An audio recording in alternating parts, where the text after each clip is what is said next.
Hi అండి, welcome to Visakha fashion. ఈ పౌర్ణమి పోయి 2 రోజులు అయిందండి. మొన్న పౌర్ణమి అయింది కదా.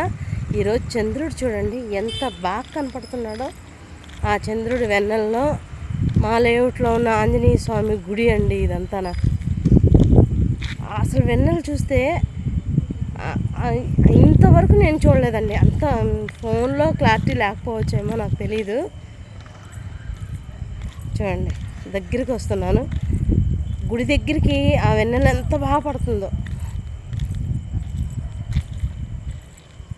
చాలా క్లియర్గా చాలా బాగా కనపడుతున్నారండి చందమామ అయితే. ఇంకండి నిలబడి తీస్తున్నాను. నేను నడుస్తూ వచ్చాను, ఇప్పుడు దాకా వీడియో షేక్ అయ్యింది. ఇప్పుడైతే కరెక్ట్గా నిలబడ్డాను. అదంతా చూడండి ఎంత చీకటిగా ఉంటుందో ఆ పొలాల దగ్గర. అదే పొలాలు కాదు, లేఅవుట్ పక్కన సైట్ అది. ఆ సైట్ అంతా చీకటిగా ఉంటుంది.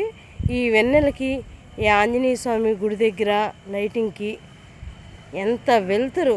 ఈ లైటింగ్ కన్నా ఈ వెన్నెల వెళ్తురేనండి. రోజు మేము గుడికి వస్తాంగా చీకటిగానే ఉంటుంది, కానీ ఇప్పుడు మటుకు చాలా చాలా చాలా వెళ్తురుగుందండి. ఎంత బాగుందో. ఆంజనేయ స్వామిని కూడా మీకు చూపిస్తున్నాను చూడండి. పెద్ద విగ్రహం ఉంటుందండి. మన రోడ్డు కాడ నుంచి నేరుగా విగ్రహం కనపడుతుంది. అంత పెద్ద విగ్రహం ఉంటుంది. చాలా బాగుంటుందండి మా గుడి దగ్గర, మా లేఅవుట్లోనే ఇదంతా. రోడ్డు కూడా ప్లజెంట్గా. ఈ చంద్రుడిని చూపించినందుకే మెయిన్ ఇప్పుడు నేను వీడియో తీస్తున్నానండి. ఇదిగో చూడండి, అదంతా ఎంత వెనల్లో వస్తుందో అక్కడంతా. మామూలుగా అయితే బ్లాక్గా ఉంటుందండి, చీకటిగా ఉంటుంది. ఇదిగో ఈ పౌర్ణమి చంద్రుడు మొన్న పౌర్ణమి అయింది. ఈ రోజుకి కూడా ఆ కాంతి అలాగే ఉందండి. ఎంత వెలుతురు పడుతుందో చాలా బాగుందండి. మా గుళ్ళో మటుకు ఎప్పుడు పాటలు భజనలు అవుతుంటాయి. సాయంత్రం పూట వారాలప్పుడు సాయంత్రం పూట అంతానా బాగా పాడతారండి. మీకు ఆ వాయిస్ కూడా వినపడుతున్నట్టుగా ఉంది. ఇదంతా ఖాళీ ప్లేసు. ఈ మధ్య మొక్కలు వేసారు ఇవన్నీ, మందారం మొక్కలు. ఇదంతా మొక్కలు వేసారు ఈ మధ్య.